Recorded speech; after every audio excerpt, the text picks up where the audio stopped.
శ్రీ గురుభ్యో నమ. హరి ఓం. ఇప్పుడు మనం చూస్తున్నటువంటి లింగం కాశీలో రామేశ్వరుడు అండి.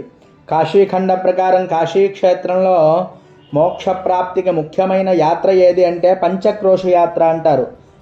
అలాగే కోశ అంటే ఆవరణం, వలయం, ఆత్మకు ఉన్నటువంటి పొర.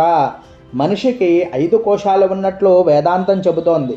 ఈ యొక్క పంచక్రోశ యాత్రలో పంచక్రోశాలు ఏంటి అంటే అండి, అన్నమయ కోశ, ప్రాణాయామ కోశ, మనోమయ కోశ, విజ్ఞానమయ కోశ, ఆనందమయ కోశ. కాశీలో కూడా ఈ 5 కోశాలకి కూడా అనుగుణంగా 5 పరిధులు ఉంటాయి. ఈ పరిధులలో దర్శించాల్సినటువంటి ప్రధాన దేవతలే పంచక్రోశ యాత్రలో ముఖ్యమైనటువంటి స్థానాన్ని పొందుతాయి అని చెప్పబడుతోంది.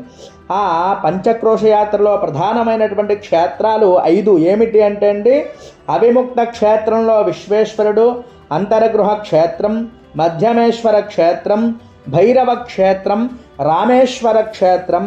ఇందులో రామేశ్వరుడు పంచక్రోశ యాత్రలో చివరి అత్యద్భుతమైనటువంటి గూఢమైనటువంటి స్థానంగా చెప్పబడుతోంది. రామేశ్వరుడు ఆనందమయ కోశానికి అధిపతి. కాశీఖండ ప్రకారం పంచకోశాంత్యదేవో రామేశ్వర ఇది స్మృత.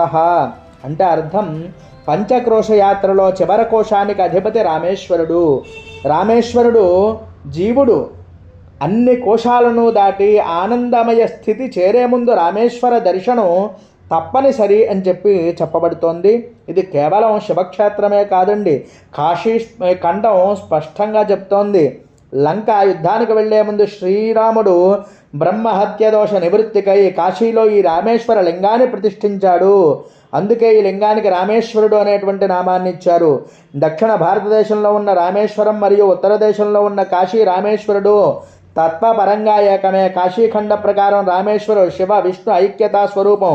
శ్రీరాముడు విష్ణుమూర్తి అవతారం. ఆయన ప్రతిష్ఠించినటువంటి కాశీ లింగం కావడం వల్ల హరిహర అభేద్య తత్వం ఇక్కడ పరిపూర్ణమవుతోంది అని చెప్పబడుతోంది. అందుకే విశ్వేశ్వర దర్శనం మోక్షద్వారం తెరుచుకోవడం కానీ, పంచక్రోశ యాత్ర సంపూర్ణత మాత్రం రామేశ్వర దర్శనంతోనే.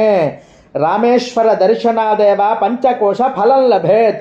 రామేశ్వర దర్శనం లేకుండా పంచక్రోశ యాత్ర ఫలం సంపూర్ణం కాదు అని చెప్పబడుతోంది. లింగాన్ని దర్శనం చేసుకోవడం వల్ల బ్రహ్మహత్య, గురుహత్య, భ్రూణహత్య దోషాలు విమోచనం, సకల పాపక్షయం. అత్యంత శక్తివంతమైనటువంటి క్షేత్రం. హరి ఓం తత్సత్.